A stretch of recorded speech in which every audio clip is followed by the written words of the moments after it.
전환길이요. 이 국민의힘 당대표 후보들에게 당대표 되고 싶니? 그러면 나한테 면접 봐야지 라고 이야기를 했어요. 네. 그러면 사실 그냥 뭐 대꾸도 안 하면 될 것 같은데 뭐야? 이러면 되잖아요. 가장 유력한 후보들은 아유 당연하죠. 면접 봐야죠. 봐야죠. 네, 라고 답을 했습니다. 네. 그 김문수하고 장동혁이 이제 그렇게 하겠다고 했고 실제로 장동혁이는 면접 봤어요. 봤어요? 나갔어요. 예, 근데 어. 면접관들 몇 명은 또 레전드입니다. 대단합니다. 네. 예, 거기 보면은 전환길이만 있는 게 아니에요. 면접관. 네. 고성국이 있어요. 고성국. 예, 그리고 강용석이 있어요. 이야. 야. 예, 그리고 이제 평범한 분들은 잘 모르실 수가 있는데 이제 극우 유튜버 성창경이라고 있어요. 맞아요. 이분들이 머리 허연 이제, 사람. 예, 면접관이. 면접관으로 딱 야. 앉아 계십니다. 네. 뭐 대단한 이야기들이 많이 오고 갔는데 그 중에 일부분만 저희가 한번 따봤어요. 잠깐 보시죠. 네, 자 그럼 바로 출발해 보겠습니다. 먼저 곽수산 선임 기자 어서 오십시오. 네, 안녕하세요. 선희선희 곽수단입니다. 네, 고맙습니다. 자 그리고 양지 열사병 함께합니다. 어서 오십시오. 네, 안녕하세요. 양지열입니다. 예, 네. 덥고 습하시죠? 하지만 6일이면 김건희 소환되고요. 그 체포영장, 윤석열 체포영장 마감인 7일에는 입추입니다. 네. 시원해질 겁니다. 시원한 뉴스 이제 나올 겁니다. 반드시. 아유 네. 대단히 고맙습니다. 윤석열은 시원하게 있더라고요. 고맙습니다. 자 그리고 오늘 이분이 꼭 필요해서 저희가 모셨습니다. 오늘 정말 대한민국에 심각한 기자들이 많아요. 이 기자를 또 때리는데 이분만한 분 없고요. 예. 그리고 또 경제 관련해 가지고 또 이분이 전문가입니다. 그렇죠. 예. 이름부터가 경영이니까. 예. 근데 이분 유튜브 보면은요, 이 손에 땀을 쥐게 해요. 네. 하도 화를 내가지고. 잘 들어! 뭐 계속 잘 들으래. 귀가 뻥 뚫려요. 뻥 뚫립니다. 진짜 무서워요. 그리고 같이 하는 사람에게도 화를 냅니다. 그리고 뭐 이 사람이 평소에 나랑 친하고 안 친하고 없어요. 예. 대단한 사람입니다, 진짜. 네, 화가 얼마나 많으면 아까 내가 이분은 앉아 있고 내가 이게 좀 서 있었어요. 네네. 와 위에서 봤는데 머리가 다 날라갔어요. 왜 그래? 네. 최경영 기자 박수로 맞이합니다. 네. 네, 이분은 대단해요. 네 오늘은 화내지 않습니다. 오늘 화내지 않습니까? 오늘 화낼 만한 이슈가 좀 두 가지가 있는데요. 꼭 참습니다. 참습니까? 근데 저렇게 참는다고 하시고 아. 화내는 거 제가 다 직관했었죠.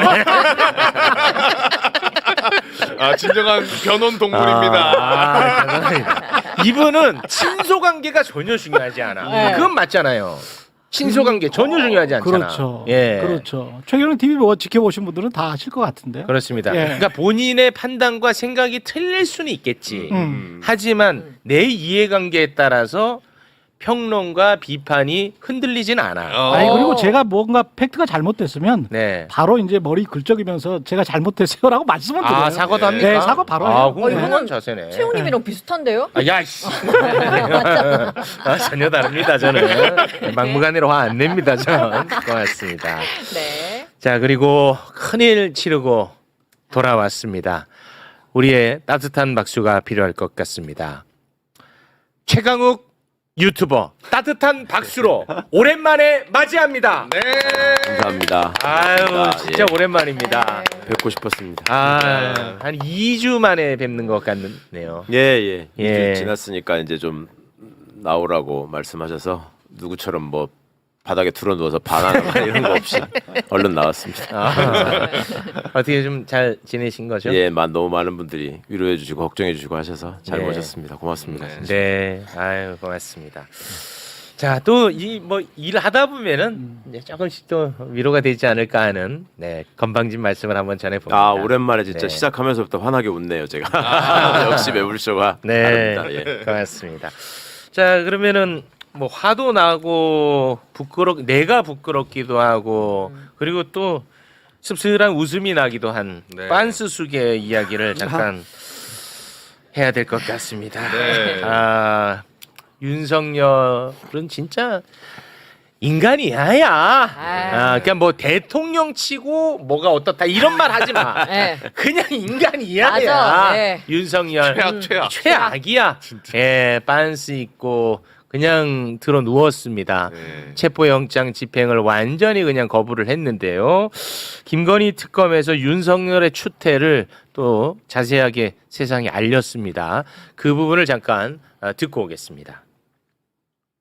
특검은 오늘 오전 8시 40분 피의자 윤석열에 대한 체포영장 집행에 착수하였으나 피의자의 완강한 거부로 완료하지 못하였습니다. 특검은 체포 대상자가 전 대통령인 점을 고려하여 자발적으로 체포영장 집행에 따를 것을 권고하였습니다. 그러나 피의자는 수의도 입지 않은 채 바닥에 누운 상태에서 체포에 완강하게 거부하였고 특검은 20-30분 간격을 두고 총 4회에 걸쳐 체포영장 집행에 따를 것을 요구하였으나 피의자는 체포에 계속 불응하였습니다. 진짜 단군 일의 최악인 것 같아요. 네. 진짜 윤석열은 단군 일의 최악이야. 그래서 제발 부탁드리겠습니다. 김건희 특검 너무너무 저는 응원하고 진짜 제가 좀 마음이 쓰이는데 제발 좀 전 대통령으로 고려하지 마세요. 진짜로. 네, 이 인간 아닙니다, 윤석열이. 제가 2019년부터 일관되게 이건 인간도 아니다라고 계속 얘기를 했는데 맞습니다. 본인 스스로 공인을 해줘서 여러 가지로 참 윤석열이는 공로가 많습니다. 이 꼴까지 보여줄 거는 근데 상상을 못 진짜 이 하죠. 정도는 솔직히 상상은 이상입니다. 네. 사실 요 기사가 지난 목요일인가 언제 처음 이게 저게 공부한 거잖아요. 요거 금요일에 나왔어요. 금요일입니까? 네. 그때 제가 서초동에서 그 선배 변호사들을 좀 만날 일이 있어가지고 이렇게 만나서 얘기를 하고 있는데 이게 속보가 딱 뜨길래 그걸 보다가 제가 윤석열이가 지금 속옷바람으로 저 구치소 바닥에서 저러고 있단다 누워 있단다 그랬더니 이 선배 변호사들이 저보다 한 3-4년 선배들인데 아니 좀 상도 치르고 그랬는데 이제 좀 그런 얘기는 조금 자제하는 게 좋지 않아? 그러니까 아무리 그렇다고 해서 걔가 그러겠어 그래서 과장인 줄 알았을 거야. 맞아, 그래서- 아직도 그래. 그렇다니까요. 맞아. 그래서 예. 아이 무슨 소리야 지금 특검 보고 발표한 거야 그랬더니 아이 거기다 왜 특검 보는 또 왜 갖다 집어넣는 이러는 거야. 맞아, 와, 진짜 진짜 그래. 황당했다니까, 그래서 내가. 황당해, 진짜 그래. 아직도. 결국 제가 상주지만 참지 못하고 야이씨 정말이야 그러면서 보여줬다니까 이걸. 정말이야. 믿기 힘들지. 인간이 아니다라고 얘기를 하시니까 저도 더러운 얘기를 하도 많이 해가지고 그냥 좀 어울리지 않게 우리 맹자님이 모든 인간은 원래 선하다 본성이 선하다고 성선설을 얘기했잖아요. 네. 근데 맹자님, 네. 이 단서가 붙어 있는 걸 잘 모르세요. 그러면서 뭐라고 얘기하셨으면 수호지심이 없으면 수치심이 없고 부끄러움이 없으면 인간이 아니라라고 했습니다. 전제가 있어. 모든 인간은 선한데 그런 놈은 인간이 아니야라고 했어요. 맹자님이. 인간이 아니에요. 네. 아니네. 진짜 근데 솔직히 이 자체가 국민들이 모욕적으로 느껴지지 않습니까? 그럼요. 그렇지 않습니까? 당연하죠. 기분이 국민들이 나빠. 그러니까 모욕감을 느낀단 말이야. 근데 윤석열 변호인이 또 나와가지고 윤석열 모욕하지 말라고 난리를 치면서 네. 윤석열이가 빤스만 입고 있었던 이유를 얘기하는데 국민을 또 한 번 모욕합니다. 맞아. 예, 뭐라고 합니까? 윤석열 변호인에서 그 이유에 대해서는 얘기하는 게 그거는요. 윤석열이 심장혈관 및 경동맥 협착에 문제가 있고 자율신경계 손상으로 인한 체온 조절 장애 우려로 인한 거다. 뭐 별의별 단어를 의료 단어를 다 붙여가지고 아니 그렇게 위급한 상황인데 왜 특검이 가자마자 또 주섬주섬이냐? 그러니까. 그 왜 또 입어? 체온 조절 장애가 있다잖아요. 지금 그래서 도마뱀설이 지금 나오고 있어요. 변온동물이라고요? 실제로 지금 그런 얘기들 나오고 있는 상황입니다. 이게 수치스러운 게 진짜 이 상황을 미국, 프랑스, 홍콩, 스웨덴 외신에서 그냥 다 받았어가지고 또 얼마나 창피합니까? 맞아요. 정말 그 대단한 윤석열입니다. 네. 자, 그런데 지금 아까 그 주변 분들의 그 점잖은 분들의 인식을 잠깐 좀 말씀을 해주셨잖아요. 근데 문제는 윤석열의 변호인은 나는 또 100번 양보하면 그럴 수 있다고 쳐요. 변호하는 사람들이니까. 윤석열 입장에서 뭐 다 거짓말일지 모르지만. 네. 근데 기자는 그러면 안 되잖아요. 기자. 네. 기자가 마치 윤석열 변호인처럼 행동하는 듯한 모습을 보였습니다. 특검 브리핑이 이제 비공개로 바로 이제 또 전환이 됐거든요. 네. 전환이 딱 되자 어떤 기자가 윤석열의 추태를 알린 특검을 향해서 문제 제기를 했습니다. 네. 그 부분을 잠깐 좀 정리할까요? 기자가 특검보에게 이렇게 물어봅니다. 방금 속옷 차림, 바닥에 누워 이런 표현을 썼는데 특검의 이 브리핑이 외신에서도 소비될 수가 있다. 공보된 이런 내용이 특검 내부에서도 논의를 거쳐서 수위가 정해진 건가요? 라고 물어보니 오정희 특검보가 질문 취지를 정확히 잘 모르겠다라고 답을 하고요. 네. 그리고 이어서 기자가 엄중한 사안이니 해외에서도 많은 관심을 갖고 있다. 이거 특검 차원에서 협의가 돼서 말하는 건가요? 라고 묻고 오정희 특검보는 국민 알 권리 차원에서 설명이 필요하다고 판단하고 진행을 했다. 모든 공보는 협의를 거쳐 진행한다라고 네. 이야기를 합니다. 약간 좀 축약해서 저희가 보여드린 건데 네. 기자가 계속해서 저런 식으로 딴지를 걸고 문제 제기를 했다는 거예요. 아니 국가 망신은 윤석열이 시킨 거지 특검이 시킨 게 아닙니다. 네. 특검이 만약에 이런 사실을 안 알렸잖아? 그러면은 특검이 욕 먹어야 돼요. 맞아, 그렇죠. 맞아. 바가지로. 예, 예. 그렇죠. 왜 2시간 만에 나왔냐. 그렇습니다. 근데 이걸 갖다가 기자가 마치 변호인처럼 행동하는 이런 모습은 우리 미디어 비평 전문 기자로서 최경영 기자가 이 고무호수 한번 들어야 될 것 같은데요. 어떻게 보셨습니까? 이게 지금 아까 수의도 입지 않은 채라고 특검보가 이야기를 했고 백브리핑에서도 속옷 차림이라는 단어가 나왔다고 할지라도 국민들이 궁금해하는 거는 왜 체포를 그렇죠. 그게 못했지라는 제일 거잖아요. 궁금하잖아요. 네. 왜 체포를 못했지에 2, 30분마다 다가서려고 했는데 속옷을 입은 채 또는 수의도 입지 않은 채 바닥에 누워서 거부했다. 이렇게 이제 사실적으로 객관적으로 묘사한 것뿐이지. 그렇습니다. 그거를 윤석열 씨 범죄 혐의자인 윤석열 씨를 어떤 능멸하거나 모욕을 줄 의도가 여기에 있나요? 가치 판단이 일절 없습니다. 단지 우리 상상 속에 속옷 차림으로 수의도 입지 않은 채 그러면 수의도 입지 않은 채 그러면은 어떤 사람은 알몸이었나? 이렇게 상상할 수도 있잖아요. 네. 근데 그거를 보호해주기 위해서 뭐 속옷 차림이라고 했다면 네. 그거는 오히려 보호해주는 차원이고 그렇습니다. 사실적으로 묘사를 해서 아 우리가 체포를 못한 이유는 이렇게 완강하게 거의 2시간 동안 4차례나 거부했기 때문입니다. 라고 말고 따로 어떻게 국민들에게 설명을 해줘야 네. SBS 기자들이나 다른 기자들은 합당한 대통령 전직 대통령의 A에 맞는 그런 공보 기능입니다라고 말을 했을까요? 그렇지. 저는 지극히 객관적인 표현이라고 보는데요. 그렇습니다. 그 특검부가 공보를 하는 과정에서 처음부터 속옷만 입고 나뒹굴었습니다라고 얘기하지 않았어요. 그렇죠. 네, 맞아요. 수의를 입지 않은 채로라고 하니까 그렇죠. 기자들이 질문할 걸로 알거든요. 네. 안 입었으면 그럼 어떻게 입었다는 겁니까? 이렇게 하니까 이제 할 수 없이 얘기를 한 측면이 있죠. 근데 자기들의 보도 과정에서도 보면 소위 취객들을 주친한동 부리고 할 때 그 현장에서 체포해서 이렇게 파출소로 데려가고 이러는 장면들이 우리가 언론에서도 한 번씩 보신 기억 있지 않아요? 그렇죠. 얼굴만 모자이크 처리하고 네. 이렇게 형편없이 난동을 부리는 사람들을 저기 하느라고 경찰들이 고생이 많다. 뭐 그렇죠, 이런 식으로 그렇죠. 네. 나오잖아요. 맞습니다. 네. 그러니까 그거는 왜 그러냐면 이게 공익과 그 사익의 형량, 그러니까 그걸 이렇게 견져 보면 국민들의 어떤 경각심을 불러 일으키고 현장에서 공권력을 집행하는 사람들의 노고를 좀 알리는 측면도 있고. 그런 결과물로서 이거는 인권 보장보다는 국민의 알 권리가 중요하다 이런 판단이 있었던 것이고 그간에 그런 많은 일들에 대해서 한 번도 이 사람들이 시비를 붙지 않았어요. 네. 그런데 이 비슷한 논리가 과거에 안창호, 김용원이 지금 거기서 맹활약하고 있는 국가인권위원회에서 이런 식으로 한 적이 있잖아요. 네. 헌법재판소에서 멀쩡하게 절차가 잘 진행되고 있는데 윤석열이한테 모든 절차적 권리를 더 보장해야 되고 뭐 완벽하게 인권을 보장해야 되고 그렇게 하지 않으면 인권 침해고 이런 식의 얘기를 한 적이 있잖아요. 예. 같은 맥락이에요. 그러니까 이 친검 기자, 검찰 출신들이 인권위에 있든 검찰과 결탁돼 있던 언론사 기자들이 특검에 기자실에 가 있든 똑같은 얘기를 지금 하고 있다. 그렇습니다. 일반적으로는 이런 이제 공보가 나왔을 때 사람들이 생각하는 거는 이거거든요.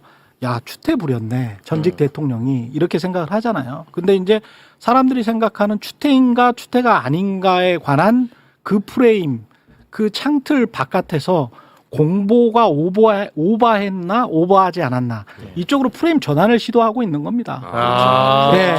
야, 그런 거죠, 좋다. 결국은. 네.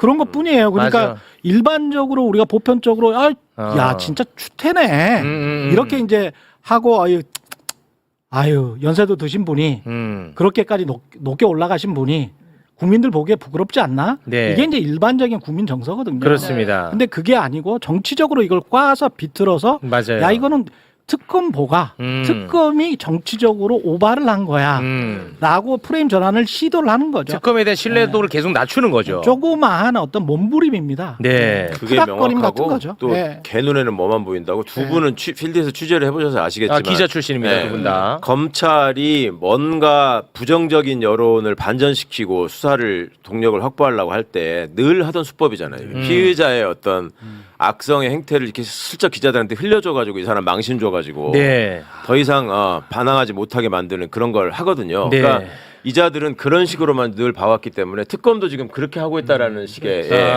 그런 생각, 그런 네. 걸로만 그냥 가는 거예요. 근데 이번에 그렇게 꼭 바꿔버리고. 필요한 정보였다는 거. 맞아요. 네. 정보도 그렇고 이 구조를 윤석열과 관련된 부분을 보도하거나 저는 특검이나 앞으로 재판부에서도 그런 식으로 좀 봤으면 좋겠는데 뭐냐면 이런 어떤 뭐 수사 과정에서 인권을 존중한다거나 보호해야 된다거나 수용자 규칙상 이 사람 함부로 못한다거나 이런 게 있는 이유는요 공권력 때 개인이었을 때 네. 약한 개인을 지켜주기 위해서 그런 장치들이 있고 그런 맞습니다. 시각으로 보는 예, 겁니다. 예. 그런데 윤석열이라고 하는 자는 인간으로서 개인으로서의 내란을 저지른 게 아니잖아요. 그렇죠. 현직 대통령이라고 하는 공권력 자체가 거꾸로 인권을 탄압했던 범죄를 저질러서 지금 구속돼 있는 거예요. 그렇습니다. 그리고 지금 그렇게 옷 벗고 하고 있는 짓거리도 자기가 아직 공권력을 가지고 있는 것처럼 여전히 공권력을 무시해버린 겁니다. 네. 그러니까 보호받아야 될 개인이 아니라 여전히 자기가 대통령이라고 된 것처럼 대한민국이라는 공권력을 짓밟고 있는 거예요. 그렇습니다. 발가벗고 누워서. 네. 근데 이런 와중에 SBS 임찬종 기자가 이 사태에 대해서 페북에 글을 남겼는데요. 지금처럼 말씀하신 우리 그 세 분 같은 분들을 아주 한심하게 바라보고 있다는 점, 요때는 화가 좀 나면 좋겠는데 말이지요. 한번 소개를 좀 해주시겠습니까? 임찬종 기자의 페이스북 글을 좀 소개해드릴 텐데 제목 한심한 작자들. 최경영 같은 한심한 네, 작자들. 네. 네. 그러면서 이렇게 씁니다. 조국 전 대표가 구치소에서 뭘 잊고 있었다고 검찰 공보관이 브리핑을 했어 봐라. 니들이 지금처럼 난닝군이 메리아스니 하면서 공개적으로 낄낄거렸을까? 아휴. 아마도 검찰이 개인의 인권을 중대하게 침해한 것이라고 입에 거품을 물면서 일장연설을 했겠지. 브리핑한 공보관을 경찰에 고발하는 사람도 있었을 거고. 조국 사태 당시에도 말했고 이후로도 여러 차례 이야기했다. 박근혜나 윤석열과 관련해 쓰지 못할 만한 기사를 조국에 대해서만 쓴 적은 없다. 오히려 그 반대의 경우는 있었던 것도 같다. 적대적 상대에게 저급하게 행동하는 것을 훈장처럼 여기는 작자들과 다른 인생을 살고 있어서 다행이다. 와. 라고 그랬습니다. 일단 뭐 하실 말씀 너무 많으시겠지만 아주 간단하게 두 가지가 매우 잘못됐어요. 이명박, 박근혜, 윤석열과 조국 대표를 같은 선상에 놓고 비교하는 것 자체가 틀려먹은 짓이야. 혐의 자체가 너무 차이가 크잖아. 이건 비교 대상이 안 되잖아. 네. 또 하나 SBS가 조국 사태 때 어떻게 보도했는지 우리는 다 알고 있잖아. 그 대표적 사진이 있잖아요. 네. 사진 하나 좀 올려주세요. 사장님 어떤 메뉴 먹었나요? 몇 그릇 시켰어요? 아 그것만 말씀해 주시면 안 돼요? 찌개류 먹었나요? 아니면 짜장면 아니면 짬뽕 같은 거 먹었나요? 다 알고 있잖아. 레전드 짤이죠, 진짜. 이거는 진짜 의미 없는 정보잖아. 심지어. 네. 그러니까 악의적이라는 게 여기서 나오는 거예요. 여기서 조국 전 대표 얘기가 왜 나옵니까? 왜 나오는 거냐고. 전혀 상관이 없는 거예요. 그런데도 불구하고 윤석열과 조국이라는 이 사람을 매치 대응을 시켜가지고 지금 마치 이 윤석열이 굉장히 부당한 대우를 받고 있는 것처럼 만들어내고 있는 거거든요. 네. 근데 얘기한 것처럼 혐의 사실에 있어서 비교도 안 되고 다시 한번 강조 내란이에요. 내란. 그렇습니다. 비교도 안 되고 그리고 그냥 구치소에서 옷 벗고 있었다고 우리가 윤석열에 대해서 얘기하고 있나요? 지 혼자 있을 때 벗어도 좋고 상관없어. 공권력이 법원이 발부한 영장을 가지고 체포를 가지고 들어갔는데 특검에서 이 체포 영장이 왜 나오는지를 설명하는데 그것조차도 듣지를 않고 공권력을 짓밟아 버린 거잖아요. 네, 혼자 있을 때 벗고 있는 게 문제 없다고 하셨는데 문제 있습니다. 규정 위반입니다. 그거 아는데 네. 그 얘기한 게 아니잖아. 윤석열한테만 유독 반대해. 우리가 윤석열이 워낙 이상한 짓을 많이 하니까 맨날 윤석열한테만 100번 양보해줘. 그러네. 안 됩니다. 양보 받은 것만 해도 몇 개인데 지금. 그렇습니다. 네. 자, 우리 최경영 기자님. 저는 몇 가지를 좀 지적을 하고 싶은데 일단 저 그 짤에 나왔던 그 여기자 있지 않습니까? 네. 네. 그 사람이 지금 SBS의 앵커로 활동하고 있는 걸로 메인 알고 뉴스 있는데 앵커. 메인 뉴스 앵커로. 아, 그래요? 메인 주말에. 앵커예요. 예. 아, 메인 앵커요? 그래서 네. 그것도 비판 많았어요. 그러니까 이게 지금 SBS도 저 회사에서 보도국에서 좀 생각을 해봐야 될 게 저런 짤이 계속 돌고 있고 거의 뭐 한 몇천만 명은 다 봤을 거예요. 다 알 겁니다, 예, 저거는. 저 기자의 얼굴을. 근데 이제 저 기자가 앵커를 하는 거예요. 그러면 SBS는 스스로를 어떤 이미지를 시청자들에게 전달하기 위해서 저 여기자를 앵커로 그 이후에 몇 년 후에 썼는가. 윤석열 정부 때. 이게 이제 첫 번째고요. 두 번째는 임찬종 기자가 마치 SBS의 대표 기자인 것처럼 계속 나오는 거에 관해서 그렇게 생각 안 합니다. SBS는 부담스러울 것 같거든요. 제가 보기에는. 왜냐면 이제 사회적으로 계속 논란이 되고 있으니까. 근데 임찬종 기자 같은 경우에 이제 슬슬 올라오잖아. 저 봐. 올라오잖아. 그럼 이제 올라오잖아. 그만 갈고요.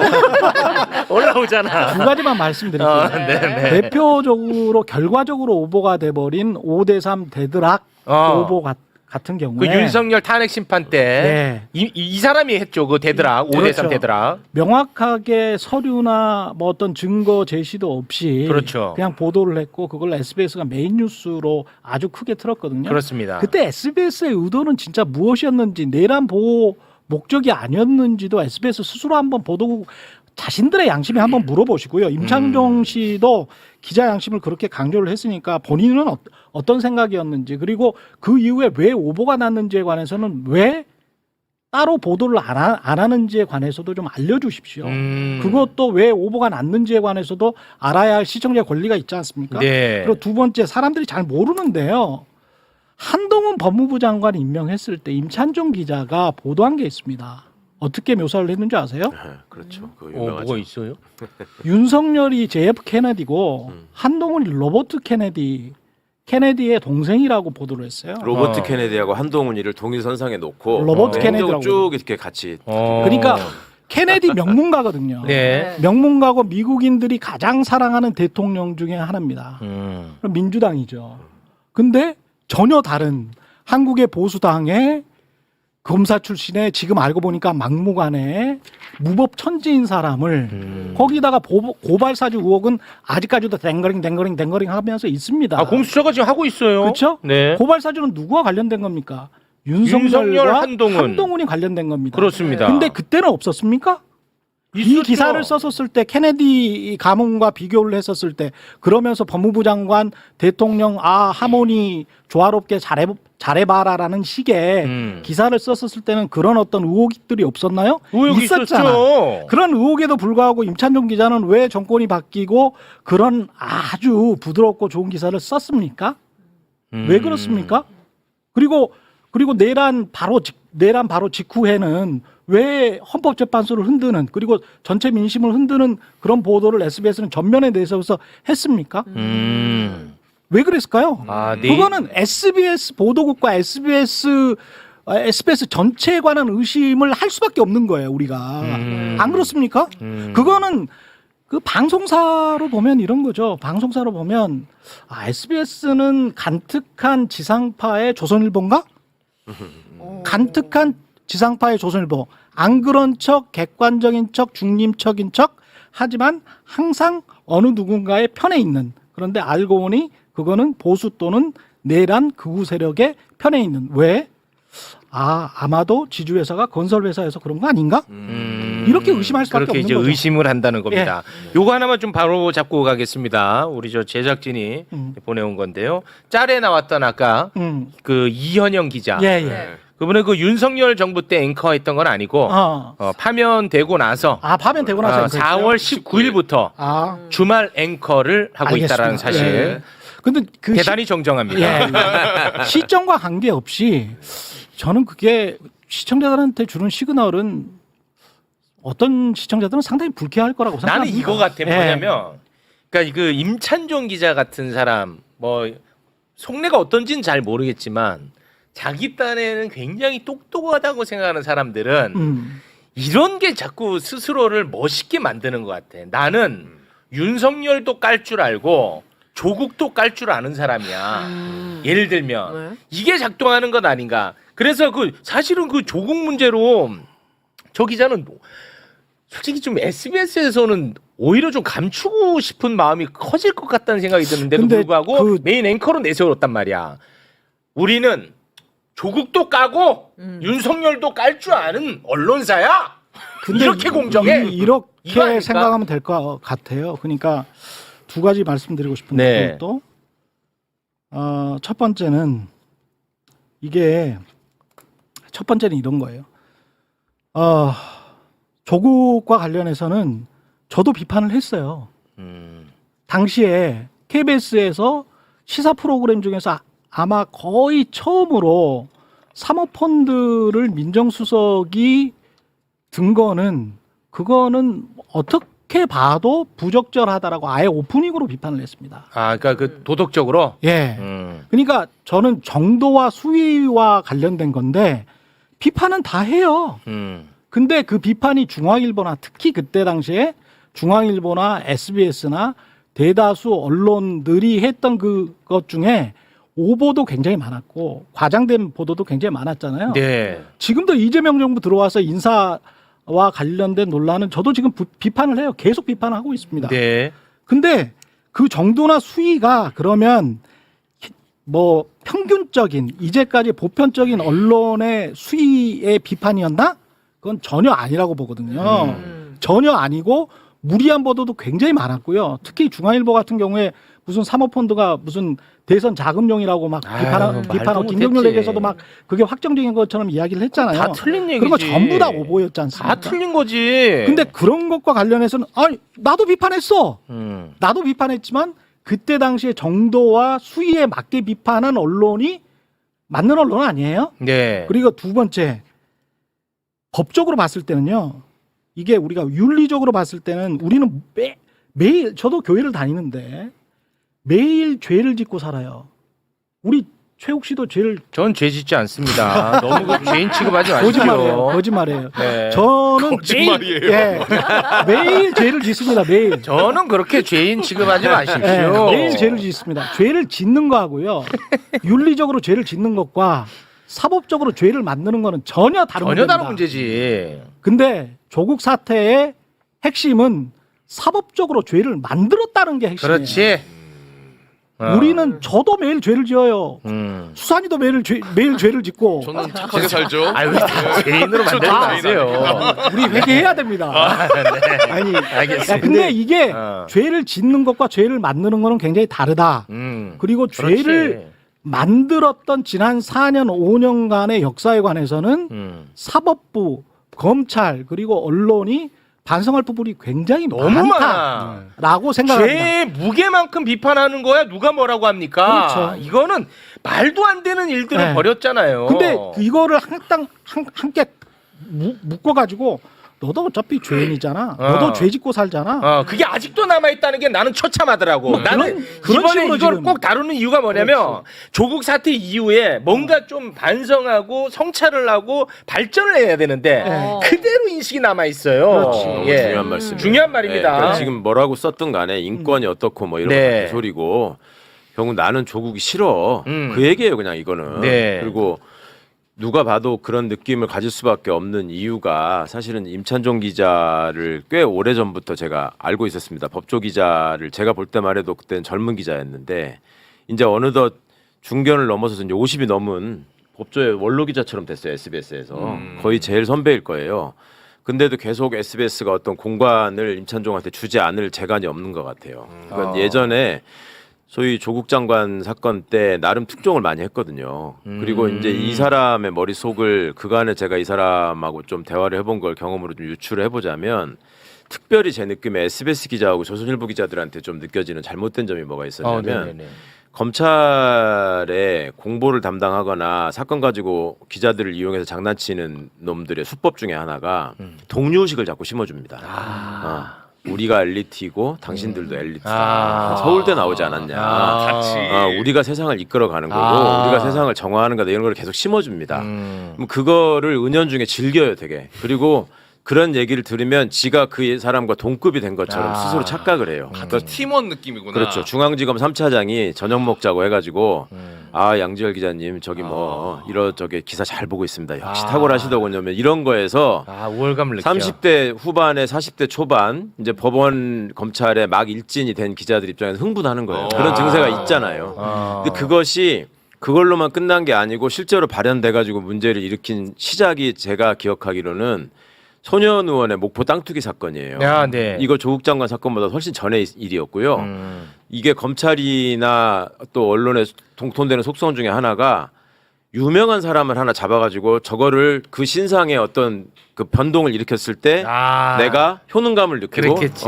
중요한 역할을 했다라고 생각을 해요. 맞아. 그러니까 똑같은 사람을 구속해도 이 사람이 직급이 뭐냐에 따라서 자기의 값어치가 달라진다고 생각하는 것처럼 언론도 그런 게 있는데 손혜원 가지고 그때 무슨 특별 취재팀까지 만들어서 무슨 끝까지 판다팀 어쩌고 해가지고 맞아요. 몇 달을 시끄럽게 하고 그것 때문에 수사가 된 거예요. 그래서 기소까지 됐는데 다 무죄됐거든요. 무죄됐잖아. 다 무죄되고 뭐 어떤 부동산 실명법 이런 걸로 벌금 얼마 나왔었어요.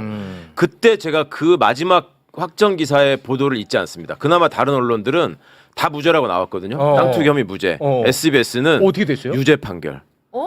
벌금 몇백만 원 나온 거 가지고. 아. 그러니까 하나 집어가지고 유죄 맞는 거를 가지고 손혜원 최종심 유죄 판결 이렇게 타이틀을 달더라고요. 와. 그냥 그런 방법들이 적대적 상대한테 저급하게 행동하는 임찬종이가 정말 본인이 경멸한다고 하는 그거의 대표적인 사례고 이런 입장이 일관됐으면 그 사안에 대해서 누구보다도 앞장서서 비판을 했어야 되고 아까 언급하셨지만 고발 사주 같은 게 윤석열 한동훈이가 적대적 상대에 대해서 가장 저급하고 더럽게 행동한 네. 대표적인 사례 아닙니까? 그렇습니다. 뭐 그런 거에 대해서 이런 방구 없이 갑자기 윤석열이가 저급하고 더러운 행동을 하니까 거기다 갑자기 조국을 왜? 소환해가지고 아주 악의적이고 진짜 이게 저질이죠. 속상하다. 그리고 아까 하나도 나아진 게 없어. 하나도. 더 심각하죠. 근데 아까 이제 최경환 기자 잠깐 지적을 했지만 헌법재판소 5대3 굉장한 의혹인 게요. 제가 이후에 얼마 전에 취재한 바로는 그때 당시에 그 헌법재판소 재판관들은 사전에 자기들이 찬성인지 반대인지를 의견을 내본 적이 없습니다. 사전이라는 게 언제까지를 얘기하는 거예요? 재판의 탄핵이 이게 소추가 된 이후로 마지막 결정을 할 때까지 그 전에 나는 원래 어떤 입장이다라고 해서 서로 의견을 주고받으면서 그걸 조율해 간 게 아니고요. 그런 방식을 쓴 게 아니고 탄핵 결정 있기 직전 이틀 전인가 하루 전인가의 마지막 순간에 자 우리가 준비가 됐는데 양쪽의 결정문을 다 만들어 놓고 네. 그러니까 인용 결정문도 만들어 놓고 기각 결정문도 만들어 놓고 네. 인용에 대해서 인용 결정문에 대해서 이의 없죠. 기각 결정문에 이의 없죠. 둘 중에 뭐가 나가도 여러분은 동의하는 겁니다라는 상황에서 네. 자 이제부터 손듭시다. 그래서 그 자리에서 처음이자 마지막으로 8대0이 나온 거예요. 여러 그래서 번 얘기했어요, 5대3이라는 그러면. 얘기는 나올 수가 없는 얘기예요. 그러면 그 취재원이 누군지는 전 잘 문영배 모르겠습니다. 재판관이에요. 에이? 문영배 자, 재판관이 그럼 그렇게 근거 얘기했어요. 됐다. 근거 됐어. 그러면 네. 이제 임찬종도 근거를 대야 돼. 5대3 대드락에 대한 근거를 제시를 해야 돼. 그때는 근거 제시가 없었어요. 그렇죠. 그냥 5대3 대드락이라고 그냥 확정적으로 얘기했었거든요. 이렇게 근거를 제시를 해. 우리는 아니, 어디서 문영배 가지고 끼고 하니까. 당시 얼마나 난리가 났었어요. 난리 났었잖아. 내가 머리 깎았잖아. 왜냐면 그때 단독이라고 대서특비를 했기 때문에 그렇습니다. 근거를 네. 대야죠. 근거가 없었어요. 그때는. 맞아. 근거를 지금이라도 대세요. 그러면. 됐죠? 이 부분 이렇게 정리하고 임찬종 기자가 조국 사태에 대한 이야기를 언급을 했으니까 말 나온 김에 조국 사태의 본질에 대해서 아주 간략하게 정리를 좀 짧게 하고 가겠습니다. 네. 네. 2019년 8월 9일 법무부 장관으로 조국 민정수석이 지명됩니다. 네. 그 이후 윤석열 검찰총장의 지휘하에 70곳 압수수색 때려버립니다. 지명되자마자요. 70곳 70곳. 그냥 때려버려요. 네. 그때 이제 법무부 장관이 누구였냐? 바로 박상기 법무부 장관이었는데 네. 윤석열 검찰총장이 박상기한테 보고를 해야 될 거 아니야. 네. 보고할 때 뭐라고 했냐? 사모펀드 때문에 이거 수사하는 거라고 보고를 한 거야. 사모펀드 때문에. 자, 결론적으로 먼저 말씀을 드리면 사모펀드 무죄 나왔습니다. 네, 무죄. 그러면 이거 수사가 애초에 잘못됐다는 얘기죠. 네. 그렇죠? 네. 그리고 2019년 9월 4일 최성해 동양대 총장이 참고인 신분으로 검찰에 출석해서 조국 후보의 부인 정경심 교수가 동양대 표창장을 위조했다라는 식으로 이야기를 합니다. 검찰에 가서. 그게 결정적으로 작용을 해서요. 조국 후보의 인사청문회가 한창 열리고 있는 2019년 9월 6일 밤 전격적으로 검찰이 정경심 교수를 기소를 해버립니다. 그게 사모펀드로 기소한 게 아니야. 네. 표창장 위조로 기소를 해버린 겁니다. 네. 시작은 소환도 없이. 사모펀드였는데 소환도 소환도 없이 그냥 바로 때려버려요. 네. 최성의 말만 믿고. 오케이. 자, 네. 그러면 최성의 말이 결정적이라는 거죠. 네. 그런데 최성애는 당시 교비 횡령건으로 검찰에 고발된 상태였습니다. 그 와중에 예, 중요하겠죠. 네. 최성애가 검찰의 회유에 넘어가서 모해 위증을 했을 가능성이 매우 높습니다. 제 뇌피셜이 아니고요. 관련 녹취가 있습니다. 2020년 12월 최성애와 조카가 통화한 녹취가 있는데 이게 지금 뭐 단독 달고 많이 나오던데 이거 사실 4년 전에 다 나왔던 거거든요. 네. 그러나 이게 굉장히 의미 있는 녹취입니다. 녹취 한번 듣겠습니다. 나는 그때 위기절명이었어. 왜 위기절명이었냐면 위기였다. 정경심 교수가 우리 학교 있는 한은 우리 학교는 이상하게 흘러가게 될 거고 또 하나는 뭐냐면 조국이가 대통령 되면은 법무부 장관 돼갖고 순서대로 발부가 되면은 우리나라 망한다 이 생각을 했는 거야. 내가 위기가 있었어. 절체절명의 위기가 있었다. 그리고 조국은 대통령 되는 절차를 밟아가는 것은 나는 정말 두고 볼 수 없다 하면서 뒤에 어떤 얘기가 나오냐면 네. 와 진짜 그 최성애라는 사람은 우리 사회 구성원으로서 살아갈 수 있을까 할 정도의 발언을 막 내뱉어. 조국은 뭐 빨강이다 하면서 어우 막 진짜 와 굉장한 사람이더라고 최성애가. 저런 식의 얘기들을 막 합니다. 네. 예. 그러니까 이게 제대로 된 수사가 아니었다는 거야. 그러네. 그렇잖아. 네. 사모펀드로 시작했다가 표창장으로 끝난 사건인데 네. 이 아예 잘못된 거지 법적으로만 보면. 근데 뭐 사모펀드뿐만이 아니라 뭐 그걸 이름을 붙여서 조국펀드라고 했다가 대선 자금 준비한다는 얘기도 나왔었고 그랬었죠. 그다음에 가로등 정비 사업을 통해서 뭐 맞습니다. 100억대를 조성을 하니 네. 온갖 다 거짓말이었습니다. 그렇습니다. 다 거짓말. 다 거짓말이었어요. 근데 이걸 갖다가 지금 윤석열하고 1대1 대응으로 비교하는 기자가 아직도 존재한다는 게 난 너무 이게 서글픈 거야. 난 이 얘기를 하고 싶었던 거예요. 자기 아직도. 인생을 합리화하고 싶은 거예요. 그런 거죠. 예, 그러니까 70, 80 넘어간 그 노정객들이 박정희를 추앙하는 이유 중에 하나가 자기 인생을 합리화하고 싶은 거거든요. 근데 이 50대 기자든 40대 기자든 그 조국 사태를 거쳤을 때 본인들이 스스로 죄를 지었던 기자들이 죄를 지은 어떤 인간에 관해서 일반화를 시키면서 너는 그럴만해 라고 계속 비난을 하고 있는 겁니다. 네. 알겠습니다. 자 그러면 우리 최경영 기자님은 우리 또 사법부 잠깐 좀 이야기하고 해야 될 게 좀 많은데 그렇습니다. 빨리 가셔야 된다고 예, 했는데 빨리 불안해 가야 돼요. 죽겠어. 그러니까 말을 좀 짧게 하세요. 제가 지금 미안해, 불안해가지고 미안해. 예. 네, 미안해. 자, 그 시간이 지금 없어가지고 지기현이 지금 내란 재판 다 맡고 있잖아요. 네네. 근데 그 지기현 여름휴가 가가지고 2주간 또 휴정입니다. 휴정. 네. 아 진짜 특검이 지금 시간이 없잖아. 특검은. 네. 그래서 제발 좀 열어줘라. 그 휴정이 웬 말이냐 했는데 결과적으로 그냥 2주 동안 휴정입니다. 그렇죠. 네.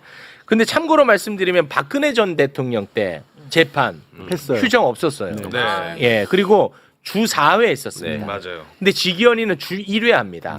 그리고 4월에도 개인적인 이유로 또 휴정한 적이 있고 이번에 또 여름이라고 또 휴정하고요. 그렇죠. 명절 때 또 휴정합니다. 아 명절 때도. 네, 명절. 고속도로니까. 명절 또 휴정합니다.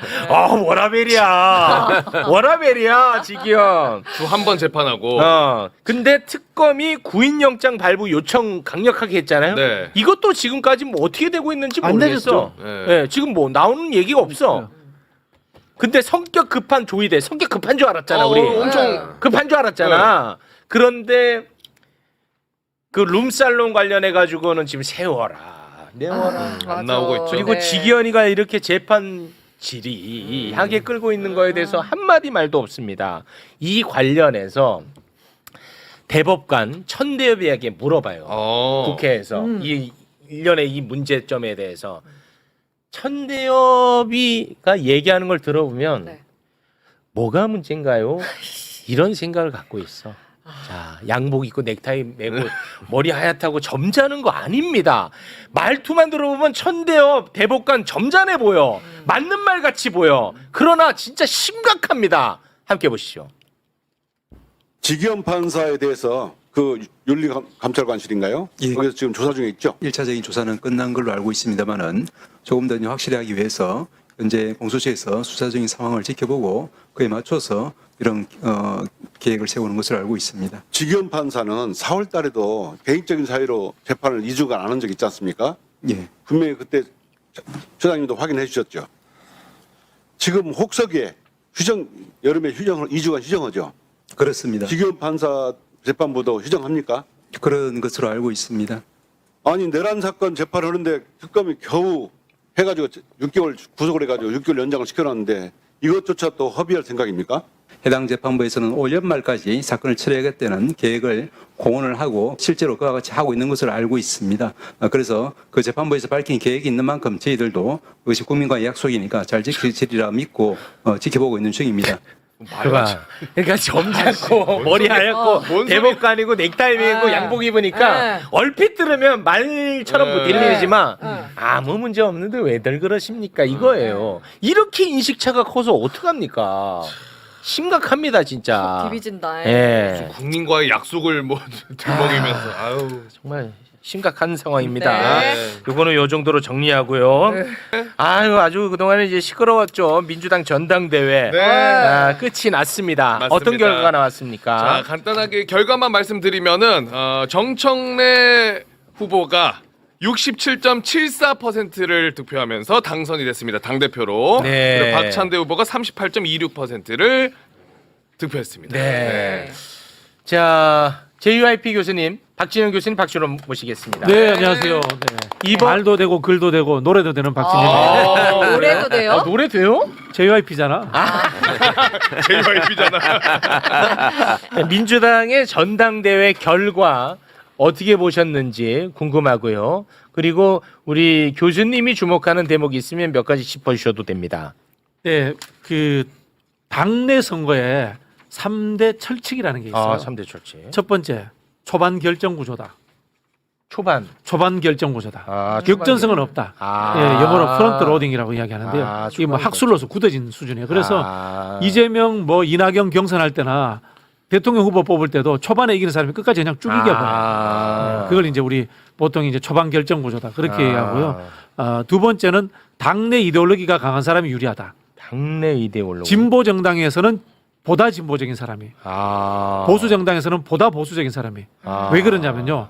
이거는 우리 국민들이 하는 투표하고 달라서 의무 사항이 아니잖아요. 아. 그렇기 때문에 좀 뭐라고 합니까? 열성적인 지지를 가진 사람들이 많이 투표를 합니다. 그래서 이념이 강한 사람들이 유리하다.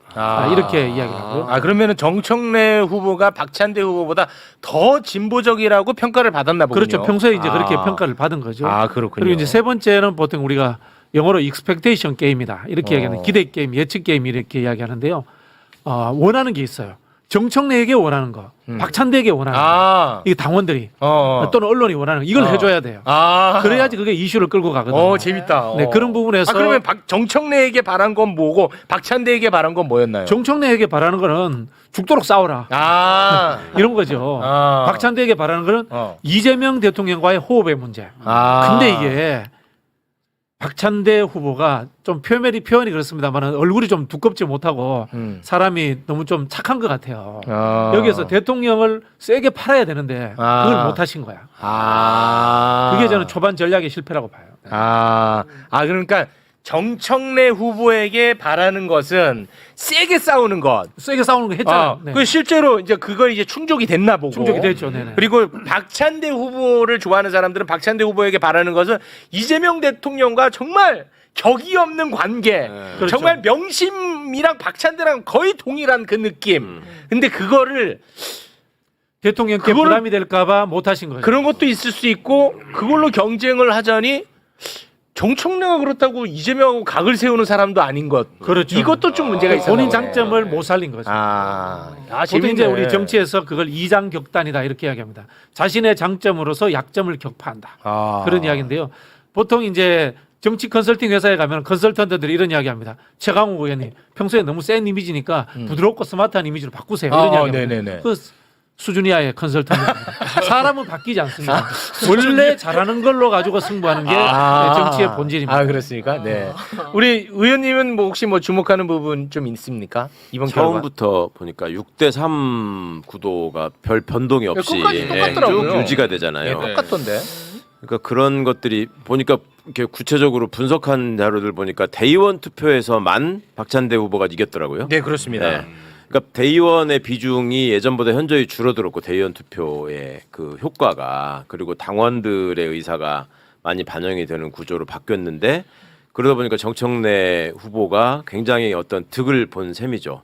옛날 구조대로 대의원들이 굉장히 많은 표를 가지고 있고 또 지역위원장들이 대의원들을 컨트롤할 수 있는 상황에서 사람들이 투표를 하게 됐으면 정청래 후보가 이렇게까지 많은 표를 얻지 못했을 거예요. 그러니까 아주 그냥 좀 거칠게 쉽게 생각하면 대의원 표심은 의원 표심 이렇게 생각하면 되나요? 꼭 그렇진 않은데 그렇진 예전에는 훨씬 심했고 그게 네, 지금은 조금 완화되긴 했지만 여전히 대의원들은 일종의 기득권 구조 속에 편입돼 있는 면이 좀 있으니까 늘 위원들도 많이 보고 제가 의원일 때는 중앙위원이라고 그러더니 잘리고 나니까 대의원이 되더라고. 전국 대의원이에요. 제가 이번에 제가 표결할 때 보니까 대의원이요. 그러니까 이제 그런 거죠. 저 같은 사람이 이제 보통 당원들과 달리 당에서 취급하는 게 있잖아요. 뭘 해봤다고. 그러면 그렇게 되면 아무래도 여기에 이제 아는 사람들이나 기존에 저기들이 많았고 그다음에 현역 의원들은 정청래 후보보다는 박찬대 의원 후보를 지지하는 분들이 더 많았다. 이게 이제 일반적인 평가였단 그렇죠. 말이에요. 그러니까 그 당원들의 마음과 약간 이렇게 당의 어떤 간부로서 있는 사람들과의 그 생각의 차이가 좀 있었던 건데 당원들이 그걸 압도한 거고 그러니까 정청래 대표 일성이 저 그 당의 주인은 당원이고 주권은 당원에게 넘어갔다. 이렇게 얘기를 하잖아요. 어찌 보면 본인이 그동안에 정치적으로 꼭 주장해왔던 바가 제도화되고 그거의 혜택을 또 본인이 받았고 정청래 정치가 성공한 거죠. 지금 말씀의 연장선에서 말씀드리면요. 지금 대의원은 대의원이 아닌 거예요. 네. 대의원은 당원들의 뜻을 대의하는 게 대의원이거든. 네. 근데 지금 당원들하고 대의원하고 생각이 다르잖아요. 그럼 저 사람들 대의원이 아닌 거예요. 다르게 뽑든지 아니면 없애든지 이제 선택의 기로에 있는 거예요. 그래요? 네. 대의원 옆에 두고. 저도 대의원입니다. 그래. 같은 대의원. 요런 분들이 대의원이구나. 난 대의원이 도대체 누군가 그러니까. 궁금했는데. 요런 분들이네. 그러니까 방식을 바꿔야 된다라는 거는 랜덤으로 한 10명 중에 한 분을 그냥 이렇게 순서대로 해서 대의원으로 하든지 아니면 당원들이 뽑는 식으로 하든지 그렇게 해서 그 의사를 대리하는 게 대의원이다. 이렇게 됐어야 되는데 기존의 대의원 시스템은 위원장이 대의원을 지명하는 식으로 사실상 돼버린 경우가 많아서 그게 같이 간 적이 있었던 거죠. 네. 끝났지만 제가 꼭 지적하고 싶은 게요. 어. 당원 투표와 대의원 투표 막 섞어서 하는 거 이거 진짜 없애야 됩니다. 말이 안 됩니다. 왜요? 대한민국의 대통령 뽑는데 그러면 국회의원은 15% 포션 주고 국민들은 80% 포션 줍니까? 아. 이게 간선제하고 직선제를 섞어가지고 그렇죠. 당 대표를 뽑는 거 이거는 민주주의 돼요. 원칙에 황당무계한 거예요. 오. 이거 없애야 돼요, 진짜. 본인의 기득권을 내려놓는 발언이네요. 아니 뭐 기득권이 공보고 사실 민주주의 원칙이 아니 없나니까 없애야 그간의 됩니다. 대의원의 필요성을 얘기한 거는 유일하게 타당한 논거가 한 개 있었어요. 그러니까 민주당 같은 경우에는 호남과 수도권의 당원 비율이 영남 지역의 당원보다 훨씬 많잖아요, 압도적으로. 그럴 수밖에 없을 거 아니에요. 지지 기반이 그러니까. 네네네. 그러니까 그 대의원 구조를 그렇게 맞추다 보면 그러면 영남에서는 당 지도부에 진출할 도리가 없다. 영남 출신들은 영남표가 적으니까. 그러니까 그거를 대의원표의 비중을 높이는 걸로 해서 이거를 말하자면 보완을 해줘야 된다.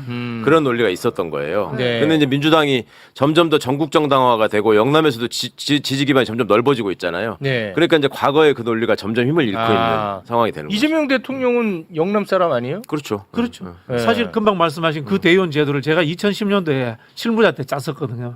그런데 당내에서 지금은 영남이라고 해서 후보가 안 되는 게 아니에요. 예. 전국 어디서든지 전부 다 고르게 투표가 나오기 때문에 네. 그런 의미는 없고요. 다만 이제 대의원 제도가 필요할 수도 있습니다. 당내 정치 엘리트 양성 과정에서의 층계가 필요하다. 이런 생각이 든다면요. 같이 두지 말고 예를 들자면 뭐 컷오프 할 때는 대의원 선거를 하고 본선 투표할 때는 전당원 투표를 하고 이렇게 따로 둬야 된다. 그 말씀이군요. 네. 이제 뭐 전당대회 끝났으니까 전당대회 동안에 그 서로 반목하고 갈등하고 뭐 예, 좀 그만. 이제는 이게 어떻게 좀 잦아들 걸로 보십니까? 아니면은 이거는 뭐 계속 간다고 봐야 됩니까? 너무 힘들어. 네네. 아니 그거는 좀 어떻게 잦아들겠죠. 뭐 잦아든다고 봐야 되는데요. 네. 다만 건강한 노선 투쟁은 계속 있어야 됩니다. 친명이냐 뭐 덜 친명이냐 또 찐명이냐 이런 논쟁이 아니라 말씀하신 것처럼 앞서 우리 뭐 경제 관련해 가지고 예, 주식 관련해서 논쟁이 있었지 않습니까? 네. 거기에서 좀 더 이 기업 중심적으로 할 것이냐, 노동 중심적으로 할 것이냐 이런 것들을 그런 가지고 건 건강한 좋죠. 논쟁을 해야 됩니다. 그건 좋죠. 네. 그런 건 좋은데 이번에 보는데 박찬대를 지지하는 분들인지 뭐 아닌지 뭐 정확히 모르지만 아무튼 이제 표면상 박찬대를 지지하는 분은 정청래가 윤석열보다 더 나쁜 사람이에요. 그리고 정청래를 지지하는 분들이 박찬대는 정말 또 천하의 나쁜 사람으로 또 얘기를 하더라고. 그러니까 선거 때만 되면 감정이 그렇게 격화돼가지고 내 후보를 위해서 이렇게 한다고 생각하시는 분들이 있기 마련인데 네. 좀 이제 그런 증세는 잦아들겠는데 완전히 없어지지는 않는 것 같아요. 그렇습니까? 계속 때만 되면 나타나가지고 그런 걸로 또 재미를 보고 돈을 벌려고 하는 사람들이 있어서 그걸 잘 식별하셔야죠, 이제 당원분들이. 매불쇼는 손해 봤죠. 네. 매불쇼가 좀 손해봤습니까? 매불쇼는 양쪽에서 다 욕하시던데. 저거 정청래 지지했다고. 저거 박찬대 지지했다고. 그래서 손해 봤네. 양쪽에서 다 그래버리니까 그러네. 나는 누구를 지지했는지 나는 좀 어. 혼자서 많이 물어보고 있습니다. 그러니까 정치를 잘 모르는 제 입장에서 약간 혼란의 시기가 뭐였냐면 이거 전당대회 한다고 정청래 후보랑 박찬대 후보가 손잡고 막 들어가고 할 때는 네네. 그래 누가 돼도 민주당은 하나니까. 근데 점점 가면 갈수록 야 저거 나쁜 놈이야 막 서로 이러니까 너무 어렵더라고 이게 상황이. 진짜 네. 머리 아픕니다 그럴 때. 후보들은 안 그러는데 네. 지지하는 후보는 이번에 결론 나고 나서도 네. 박찬대랑 나랑 너무 친하다 이 얘기만 계속 하더라고. 그렇죠. 끝났는데도. 오늘 현충원 참배하는데도 박찬대 의원이 같이 이렇게 오셔서 네. 축하해주고 또 하더라고요. 얼마나 그러니까. 보기 좋아요. 이게 진짜 너무 힘들어 이게. 어려워. 뭐 어떻게 해야 될지 모르겠어. 쉽지 않습니다. 예. 지금도 뭐 지금 계속 올려주고 계시는데 하지만 여러분은 뭐든지 할 수 있습니다.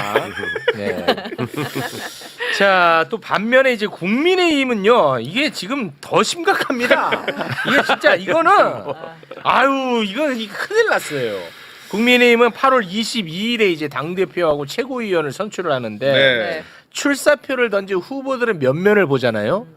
화려해. 진짜. 화려해. 진짜 화려해. 당 대표도 화려한데 최고위원은 진짜 이건 레전드입니다. 네. 일단은 당 대표 후보부터 한번 좀 살펴볼까요? 당대표 후보는 5명으로 지금 추려졌습니다. 김문수, 장동혁, 주진우, 안철수, 조경태 이렇게 네. 나옵니다. 이게 사실 이제 왼쪽으로 갈수록 더 새빨개집니다. 네, 그렇게 생각하시면 편할 것 같습니다. 네. 주진우는 나는 뭔지를 잘 모르겠어요. 저도요. 예. 아무튼 왼쪽으로 갈수록 새빨개진다는 거. 네. 근데 극우 유튜버 전한길이요. 이 국민의힘 당대표 후보들에게 당대표 되고 싶니? 그러면 나한테 면접 봐야지. 라고 이야기를 했어요. 네. 그러면 불렀더만. 사실 그냥 뭐 대꾸도 안 하면 될 것 같은데. 뭐야? 이러면 되잖아요. 가장 유력한 후보들은 아유 당연하죠. 면접 봐야죠. 봐야죠. 네, 라고 답을 했습니다. 네. 그 김문수하고 장동혁이 이제 그렇게 하겠다고 했고 실제로 장동혁이는 면접 봤어요. 봤어요? 예, 근데 어. 면접관들 몇몇은 또 레전드입니다. 대단합니다. 네. 예, 거기 보면은 전환길이만 있는 게 아니에요. 면접관. 네. 고성국이 있어요. 고성군. 예, 그리고 강용석이 있어요. 야. 야. 예, 그리고 이제 평범한 분들은 잘 모르실 수가 있는데 이제 극우 유튜버 성창경이라고 있어요. 맞아요. 이분들이 머리 허연 이제, 사람. 예, 면접관이. 면접관으로 딱 야. 앉아 계십니다. 네. 뭐 대단한 이야기들이 많이 오고 갔는데 그 중에 일부분만 저희가 한번 따봤어요. 잠깐 보시죠. 부정선거에 대해서 왜 침묵하고 있는가? 지금까지 대선도 그렇고 총선도 그렇고 계속해서 선거 때마다 판판이 깨지고 있는데 왜 침묵하고 있는지. 부정선거 문제에 대해서 끝장 토론을 한번 할 수 있는 공론의 장을 만들겠습니다. 사전선거제도를 없애고 본투표 기간을 늘리고 현장에서 수개표하는 방향으로 저는 제도를 개선하겠습니다. 통치 행위로서의 계엄이 설령 수단과 방법이 있어서 균형이 맞지 않는다고 하더라도 그 자체가 곧바로 내란으로 가야 된다고 하는 것에 대해서는 저는 여전히 동의할 수 없습니다. 자기 당에서 배출한 대통령이 감옥에 가 있는데도 저다다 보지도 않는다? 이건 제대로 된 정당인가? 벌써 박근혜 얘기해서 두 번째인데 어떻게 보십니까?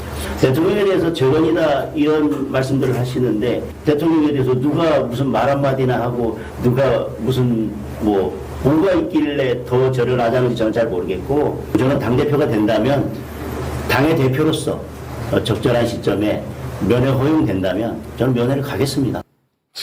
당대표 공약이 윤석열 면회예요. 미치겠다. 지금도 갈 수 있잖아요. 지금까지 뭐 꼭 당대표 돼서 가려고요. 그러니까. 네, 되지도 않을 당대표인데. 근데 저는 이거 웃을 만한 상황이 아닌 게 굉장히 아니죠. 심각하고 보고 있는 게 저기 나온 사람들이 부정선거를 주장하고 그리고 얼마 전까지만 해도 또 이 관세협정 가지고도 코리아 패싱당하고 있다는 네. 주장을 하면서 대한민국은 불량국가로 미국에서 보고 맞습니다. 있다는 주장들을 했던 사람들이에요. 맞아요. 그러니까 어느 사회 국가나 극단적인 주장하는 사람들은 있어 왔어요. 네. 그런데 윤석열이 대한민국에 끼친 가장 큰 정치적 해악은 그런 사람들이 공공의 영역으로 들어오게끔 만든 그렇습니다. 거거든요. 맞아요. 근데 그거를 지금 당대표가 되겠다는 사람들이 나서서 여전히 우리도 그렇게 할 수 있다라고 얘기해서 힘을 실어주고 있는 거고 네. 저 장동혁 후보라는 사람은 또 언론 인터뷰 과정에서 특정 종교인들이 뭐 10만이 됐든 몇만이 됐든 들어와 있다는 의혹이 나왔잖아요. 네. 그런 사람들도 정치적 목소리를 낼 수도 있다라고 하는데 그 사람들이 그럼 정치적 목소리를 개인적으로 내는 게 아니잖아요. 네. 그쪽이 집단적인 힘을 동원해서 어찌 보면 이 지금 홍준표 전 시장이 옛날에 진작 얘기하지 이제 와가지고 자기 경선에서 떨어진 게 특정 종교 때문에 그랬다 네. 이런 얘기를 하는데 그러면요 대한민국의 정치의 야권이라고 하는 곳이 그런 어떤 특정 종교 집단 몇 곳에 의해서 움직일 수 있는데 그거를 용인하겠다는 거예요. 아, 심각해요. 굉장히 심각한 상황입니다 사실. 장동혁이라는 사람이요. 계엄은 불법인데 내란은 아니다 이렇게 이야기하는데 네. 이게 진짜 황당무계한 게 불법 계엄을 통해서 군대를 동원했어요. 네. 우리가 그냥 내란이라고 표현하는데 이거 군사 쿠데타입니다. 그렇습니다. 불법으로 군대를 동원했다. 군사 쿠데타인데 이게 왜 내란이 아니에요? 네. 말도 안 되는 이야기를 하고 있는 거고요. 실제로 저는 이 전한길 씨라든가 네. 지금 이제 내란 찬성파들은 정치에서 없어지는 게 맞다고 봐요. 이게 내란이라는 것이 자유민주주의의 헌법 질서를 부정한 거예요. 네. 즉 체제 전복 세력이에요. 맞아요. 제도권 정당이 있으면 안 되는 거예요. 국민의힘 내에서 잘라내야 되는 거예요. 예. 그런데 장동혁 씨는 거기에 지금 표가 있다고 얻어타려고 하는 거예요. 네. 저 왜 이런가 봤더니 이분이 평소에 별 생각이 없는 사람이야. 이야기를 누가 했냐면은 조경태가 해. 우리 당의 판검사들이 초등학생, 중학생보다도 못하다. 민주공화국이 뭔지도 모른다. 실제로 그래요. 제가 봤을 때. 장동혁은 판사 출신이죠? 네네. 와. 저분이 와. 이거 정확치는 않습니다만 소문에는 민주당 오려고 했다라는 썰도 있었어요. 지금 국민의힘의 주류들이 대부분이 공무원들이야. 그냥 보세요. 저 사람도 공무원, 그 다음에 송원석도 공무원, 추경호도 공무원, 하물며 저기 뭐 권영세도 공무원, 권성동도 공무원, 나경원도 공무원, 전부 다 공무원 출신이야. 그러다 보니까 별 생각이 없는 거예요. 근데 지금 이른바 우파 정당에서 유행이 극우고 체제 부정 세력인 거야. 거기 이제 같이 얻어 타는 거야. 그러면 뭐가 될 것 같거든. 딱 그래서 지금 평소에 생각이 없었는데 이번에 우리 당의 극우와 체제 부정 세력이 유행하니까 그 유행하는 걸로 내 머릿속을 한번 채워볼게. 그렇게 해서 지금 이 유튜브에 나간 거예요. 심각합니다. 보통 그냥 설이 돌았던 게 아니라 장동혁 의원 같은 경우에는 구체적인 소문이 돌았죠. 저게 예전에 법사위에 파견 나와 있는 판사였거든요. 제가 그때 처음 봤는데 그 최순실 부정재산 환수법을 안민석 의원이 발의해가지고 만든 적이 있었어요. 네. 해외에 빼돌린 돈 왜 특별법으로 환수하자. 네네. 그 법안의 초안을 만든 게 장동혁이었어. 그래가지고 그 토론회 때 제가 토론자로 참여를 했는데 거기서 장동혁을 처음 봤거든요. 법사위 파견 판사라고 하면서 안민석 따라다니더라고. 그래서 그 뭐 왜 저 사람 판사가 왜 저러고 다니냐 그랬더니 나중에 누가 이렇게 얘기해. 저 고향이 충청도인데 박범계 의원 대전시장 나가면 네. 그 자리를 생각하는 것 같다. 뭐 이런 식의 얘기까지 하고 그랬었어요. 이거 상당히 민주당 의원들과 가깝게 지냈었어. 근데 지금 저런 모습을 보이는 게 저 당에는 저런 사람들이 많잖아요. 뭐 배현진 같은 사람도 있고 뭐 많이 수시로 변신하지만 아까 우리 박진영 선생 말씀 들어보니까 당대표 선거를 할 때 세 가지 요소 중에 당내 이데올로기에 강한 자가 유리하다라는 말. 그러니까 저 사람이 볼 때 지금 국힘은 아스팔트 구구가 장악하고 있고 그 사람들이 가장 열정적으로 투표한다고 지금 믿는 거예요. 그러니까 그 비율을 맞추느라고 지금 저런 오바를 하고 다니는 건데 안타깝죠. 아무리 관료나 공직자 출신이 영혼이 없다고 하지만 정치의 영역까지 돌아가지고 저렇게. 장동혁은 원래 그 친한계로 구분되지 않았어요? 그랬었죠. 거기 밑에 사무총장 했잖아요. 그러니까. 그러다 오늘 갑자기 쌩까더니. 아 진짜 변신의 기제예요. 예. 자 그리고 진짜 레전드는 국민의힘 최고위원 후보인데요. 그 레전드의 얼굴 잠깐 좀 볼까요? 라인업 한번 쫙 보겠습니다. 국힘 레전드야. 최고위원 후보 양향자, 신동욱, 최수진, 김근식, 김민수, 김태우가 컷오프가 안 되고 살아남았어요. 김태우 살았어요? 살았어요. 그리고 직업 최고위원 김재원, 홍석준, 손범규, 장영하, 함운경 이렇게 컷오프가 4명이 당했어요. 그런데도 화려하네. 근데 김태우가 살아남았어. 그러니까 이거 굉장히 놀라운 일입니다. 저기 한화 이글스보다 더한 다이너마이트 타선인데요. 어디서 터질지 모르겠는데 막 터지겠다. 막 터지겠어. 김재원 같은 경우에는 진짜 그야말로 최고위원 장기 집권, 정부 집권이에요. 그동안에 어떤 최고위원을 야, 보세요. 22년 이준석 대표일 때 최고위원, 그 다음에 23년 김기현 때 최고위원, 한동훈 때 최고위원. 그리고 이번에 나 또 할란다. 또 될 가능성 높습니다. 아마 이번 국민의힘 전당대회의 실질적인 승자는 김재원이 될 겁니다. 당대표 김문수 만들고 나는 대구시장 출마. 그렇겠지. 와, 짭짤해. 가능성이 높잖아요. 높아요. 실제 높아. 실제 높아요. 저 사람들 토론이 기대돼요. 그동안의 언론 분석이 무슨 찬탄파냐 반탄파냐 무슨 또 더 나가서 이제 찬 길파냐 반 길파냐 전환길이랑 관계가 어떠냐 이렇게 가던데 이 사람들 상황 봐서는 이제 나 수입파냐 빤스파냐 이렇게 싸울 것 같아. 어떤 복장이 지금 맞는 거냐 뭐 이런 거 가지고. 수입파냐 빤스파냐. 어떻게 논의하는 수준이나 주제가. 아유, 굉장합니다 진짜. 이 면면을 하나하나 우리가 또 살펴보는 시간이 있으면은 왜 레전드인지 알 텐데 시간 관계에서. 그거 꼭 해줘요 진짜. 한번 해야 될 것 같아요. 한 명 한 명 다루기에도 너무 양이 많지 않아요? 양 많아. 김태우 한 명만 해도 이제 레전드거든요. 예. 자기 때문에 보궐선거를 치르는데 윤석열이 사면 복권해줘서 다시 또 출마하는. 출마하고. 이건 진짜 대단했지. 평생 잊혀질 수 없는 레전드입니다. 나 강서구 살았었는데 진짜 창피해. 진짜. 진짜 대단한 사람 많습니다. 네. 최고위원 누가 될지 저희가 지켜보도록 하겠습니다.